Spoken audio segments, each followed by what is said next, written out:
Hello, Professor Murphy. This is Anthony Barone. This is my multimedia final project, and I've decided to do a podcast about my coach, Ben Luder, who I wrote an essay in this class previously on. And I'm here with my friend Dan Casa. How you doing? My name's Dan. I've known Anthony since we were 7 years old, and we both played on the same travel team with Coach Ben, so I figured we'd do this with him. Yeah, thank you, Dan. I appreciate that. No problem. Dan, do you want to talk a little bit about yourself before we start? Yeah, sure. Name is Dan Casa. I'm 18 years old, freshman in college. I played baseball at the University of Wisconsin-Whitewater, and I'm a right-handed pitcher and also a middle infielder, and I'm excited to help Ant with this project. Yeah, thank you. I really do appreciate it. No problem. Let's start on who Ben was as a person. I know I addressed in the essay, but he was a catcher as well. He was actually adopted into his family, and he lived in Riverdale, New Jersey for the first 18 years of his life, I believe. He was a catcher at Don Bosco Prep, where they actually won a national championship, the only one in New Jersey baseball history. Widely regarded as the best high school team in history, considering they went 33-0. Pretty crazy. And they played in a very competitive North Bergen Conference. With amazing, highly regarded Catholic schools that still are good to this day.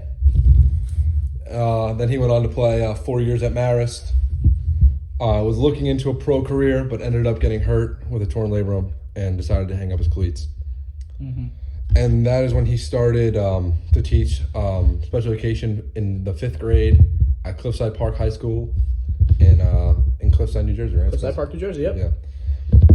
Yes. So let's talk about and then he also obviously owned the New Jersey Aviators, which I think we should talk about that a little bit first.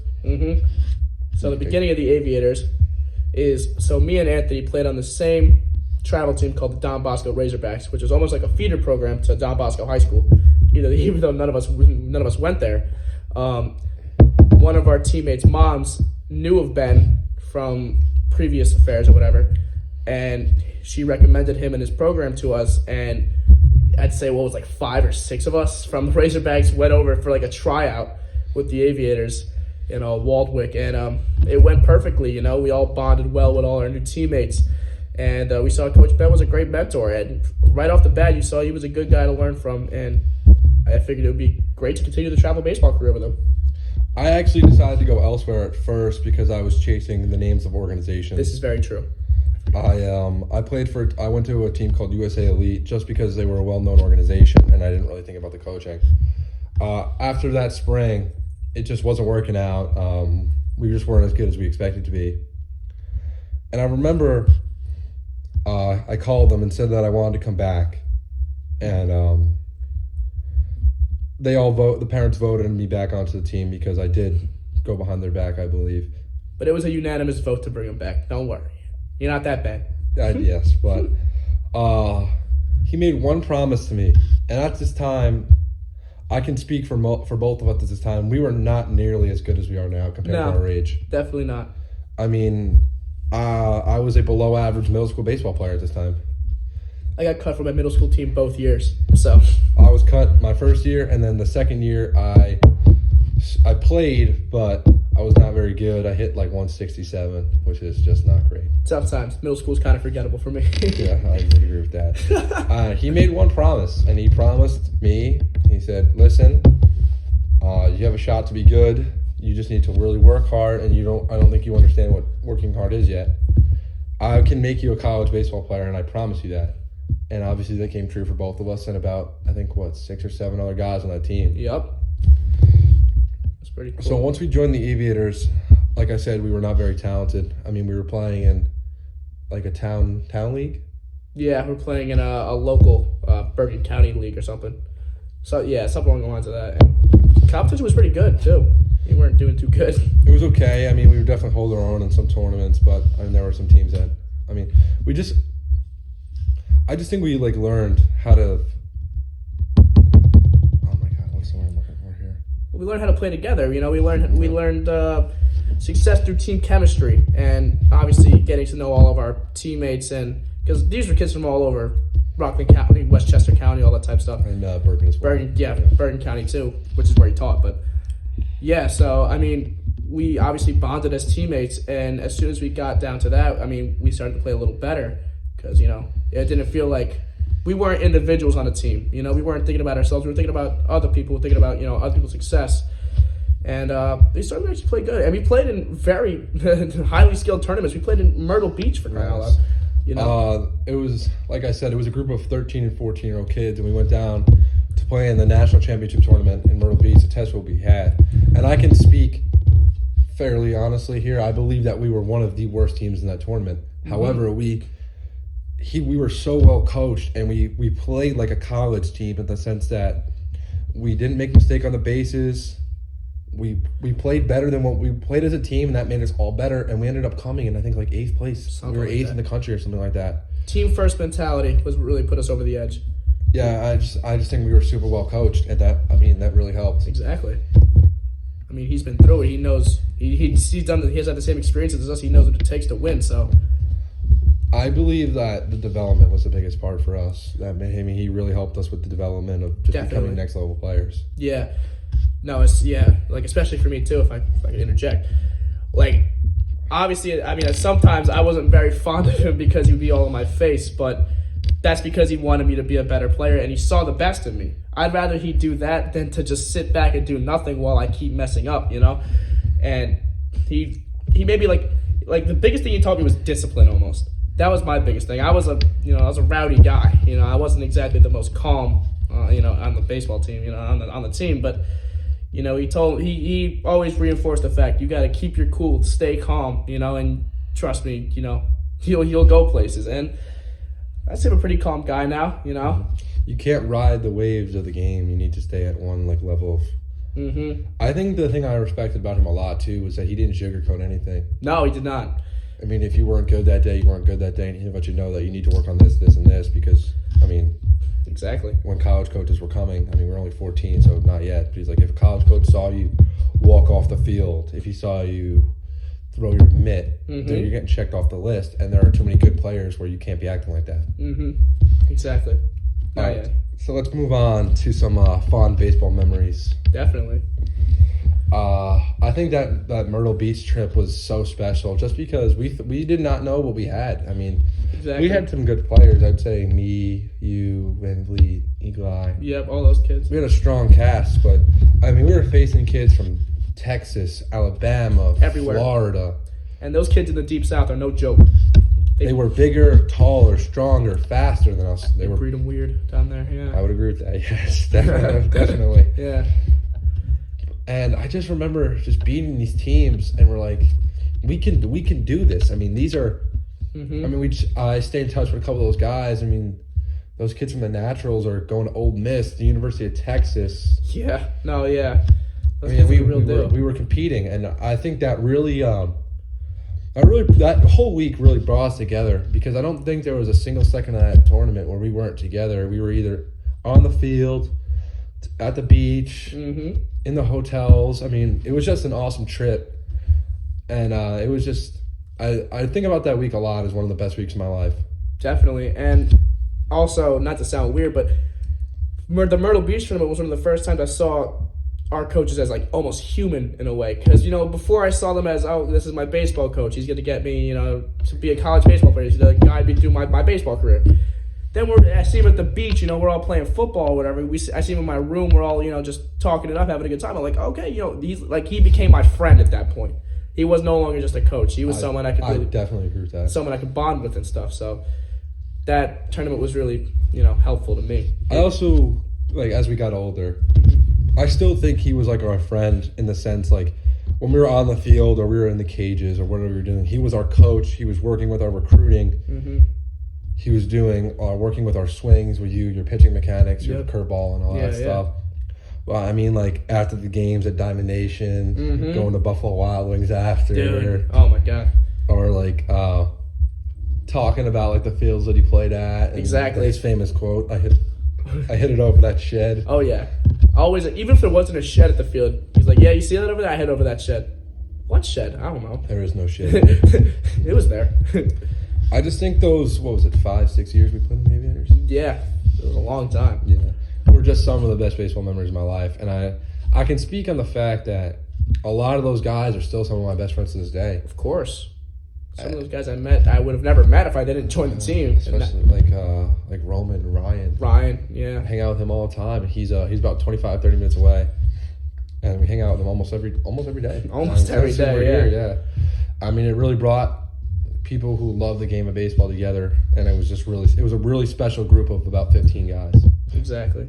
Yeah, and those early baseball trips out to like Myrtle Beach or whatever, the Diamond Nation, like specifically the Myrtle Beach one, it was a smart move on his part to build team chemistry because you mix baseball with something you really like to do. Go to South Carolina, go to the beach, play mini golf, and you're doing it with all these kids you just met like a couple months ago, and it helped us build trust and chemistry amongst all our teammates, and it made us a good team, made us a good program, and smart on his part actually. Definitely agree with that. Now let's move on to recruiting. Oh, definitely. You want to go? Should I go first? Yeah. Since I was in 8th grade, I have thought of nothing but playing baseball in college. I can confirm that. I mean, it has just been everything I wanted, and obviously, like I said, when we joined the team, we were not working as hard as we should have been. We were not on the right path to becoming elite players. Mm-hmm. I just remember those 4 years of high school. Doing everything that I possibly can, trying to gain a ton of weight, to get stronger, working on my swing every day in my batting cage in the backyard that I built out of trampoline netting, actually. There you go. I mean, sending him videos every day. How's this look? How's this look? Him being a catcher, too, would really help me with, even in, like, mid-game, he'd be like, your blocking is this, this, and this. You need to do this better. Your framing is okay. You need to stay lower when you're throwing people out at second base. And those little adjustments seem like nothing, but they do really do a lot in the end. Mm-hmm. So one second, I apologize. So towards the end of my sophomore year, I started to get a little bit of recruiting track. He was a very reputable source in the recruiting world. So when a lot of coaches in travel baseball, they will lie about people's numbers to go get people seen or commits or something like that. Mm-hmm. He didn't sugarcoat anything. I know there were a few schools for me that he told them that I'm just not good enough to play there, and that earns people's respect. Mm-hmm. And if I'm not good enough to play there, I won't play there, and it'll just be a waste of time. Exactly. No, that makes no sense. I mean, in my recruiting track, obviously I want to play baseball in college. I know you're a baseball fanatic and you're a maniac when it comes to it. That's just great, But, that was one of my biggest things. I really want to play baseball in college because I figured I worked too hard and came too far just to stop now, Yeah, so, he was, even though he was a catcher, he had great things to say about pitching too. And I'd say the biggest thing he taught me in my development stage was confidence. And if anyone knows me, they know I have a lot of confidence. But I'll tell you, when it comes to the pitching, some of it just comes from Ben. He would say mid-game, let's say I throw a bad curveball. He'll say, throw it again, out loud. Throw it again. And then it made me think, I'm going to make you hit this pitch, all right? And if you do, that's great. You won. But if you don't, I win. I won mentally and physically, obviously. But and stuff like that kind of stuck with me. I'm like, you know what? I'm going to hit the next level because I am confident as all hell right now. I'm confident that I'm going to throw this fastball by you, or I'm going to throw this breaking ball, and you're not going to sniff it. Yeah, I dare you to hit this. Yeah. It's stuff like that. And obviously recruitment, he always he would tell me before games, I got a guy in the stands right now, I'm going to make you pitch, all right? No pressure. He's not even there. Just do your thing. But not going to lie, the first time he did that, I played one of the worst games of my life. I walked 5 straight kids, and I got taken out without getting a single out. I remember that. I remember that like it was yesterday. It hurt. That was domination, right? It was domination, yeah. And I was like, it got to me. I'm not going to lie, it got to me. He's like, that's okay. This is not going to be the last time a college comes to see you. I'm like, all right. That sounds great. And it definitely wasn't. Yeah. I almost felt like, I think we played like a 50-game season last time. Yeah. Summer of our junior year. Uh-huh. The junior year season, by the way, is a bigger year for recruiting. Going into your senior year that summer. Yeah. And I think we played about 50 games that summer. Mm-hmm. And I think there were coaches at every single game. Even our like local games before tournaments, just getting ready. Yeah. There were coaches every time. Exactly. No, yeah, there was. Do you want to speak on like the last few options that you had, just really quickly? Like college options I had? Yeah. There were some like SUNY options, not Oswego, but like some lower grade ones, like SUNY Poly, which is it's a great school. A new coach, he put me in touch with him. It was really nice. He put me in touch with Roger Williams. He got me through the door with that, and it was really nice. But and Whitewater, he definitely helped a little bit. He texted the head coach, Vodelich, and that's where I am now. So it all worked out in the end. So I owe a debt to him eternally. For me, my recruiting was a little bit more complicated.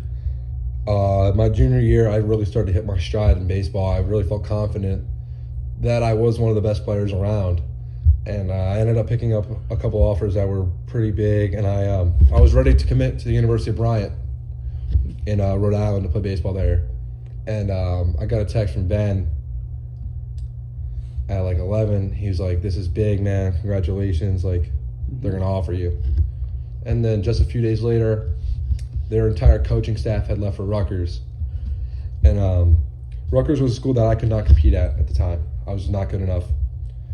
And they had too many catchers, and I would have been cut from their team. Yeah. Not even a day later, I had Oswego, Pace, and Stack calling me already. Mm-hmm. I mean, he really took good care of me, and I chose Oswego for the great academics and the great baseball program. But I could not thank him enough for all the stuff that he did for us. Yeah. And all the stuff he did for us, which is what made what happened a year ago, this year, a couple months ago, hit even harder. Let's talk about that. Let's talk about that. Yeah. All right. Want to say it? Sure. Ben Luter died at the young age of 30 years old due to the coronavirus, and March 30th, right? March 30th. March yes. 30th. And let's talk about that. What were your initial thoughts on that? I remember I got up late that day at like 10:30, 11. Mm-hmm. And the news had broke on CNN at like 8 a.m., 9 a.m.? Something like that, yeah. Like early. And first, like local news, because I saw. Oh, yeah, it was local news, and then CNN was Yeah. something like that. And I got a text from a buddy that I haven't talked to in a really long time. It was actually Andy Canals. Oh, wow. Yeah. Yeah, and he said, "Sorry to hear about your coach." And I kind of just brushed it off because I had no idea who he was talking about. I mean, we have a lot of coaches. Mm-hmm. Didn't think much of it. Yeah. And then my mom came into my room crying, and I was like, "Oh, shit." Yeah. And she broke the news, and it didn't feel real for the first like 3 days. It just was like, because that's the last guy you're thinking about when it comes to this stuff. Yeah. The healthiest guy I know, 30 years old, young, in shape. Everything is going well, and then you hear that, you're like, what? And you're like, it takes you off guard. It's like this is the last thing I expected to happen to anybody, and it really took me off guard too. My parents told me, because they had blank faces. I'm like, what happened? And they're like, ugh, you don't want to hear it. I'm like, all right. And then they just told me, I'm like, oh my God, this is awful. Yeah, and I remember after my visit to Oswego, Mm-hmm. I called him, and I was like, I called him, and I was like, yo, I'm ready to commit to Oswego. I love the coach. I love the area. It's a beautiful school, and it's great baseball. I'm going to commit tomorrow. Mm-hmm. And he goes, "That's awesome, buddy. Congratulations, you earned it." And I remember I hung up the phone on that conversation, and my mom said to me, "What would you do without him, man?" And I said, "I don't really know." And that was the first thing that I thought of the day he died was, what do I do now? What now? Yeah. I mean, I can speak for both of us. I mean, he was our main coach. I mean, if I had a hitting thing, I would talk to him. If I had a catching thing, I would talk to him. If I needed advice, I would talk to him. Mm-hmm. I'd always reach out to him for anything. It was awesome. I mean, you could reach out to him about anything: girlfriends, family stuff, and true. of course, baseball. Exactly. And I still feel it to this day. I still think about all he did for me. And he didn't even see the day that I committed. But I know he sees it now. But I wish he would have been there for that. But yeah, it still hurts to this day. But we're fighting on in his honor. Yeah, and it was really tough because our team was from such a far area. We had guys in about a 40-mile radius. Mm-hmm. And during the coronavirus pandemic, I mean, we couldn't see each other. It was a lot of just in the house. Exactly. Yeah. It was tough. It was definitely a hard month and a half. Yeah. until we got to really see each other and, just really experience what we needed, just some team bonding. Exactly. To see each other again. Because we were, at that point, we were all best friends and we were like a second family. Brought the team even closer, honestly. Yeah, definitely. So, yeah. This was our podcast, Dan. I really appreciate you coming on to talk about this. No problem. I think this went really well, and it was a really good conversation that we just had. I'd say so. Went perfectly. Thank you, Professor Murphy, for giving us the opportunity to talk about this. I thought this was a really cool final project, and I really appreciate you allowing my friend Dan to come on. Yes, thank you for letting me help. I appreciate it. All right, have a nice day. Take care. See ya.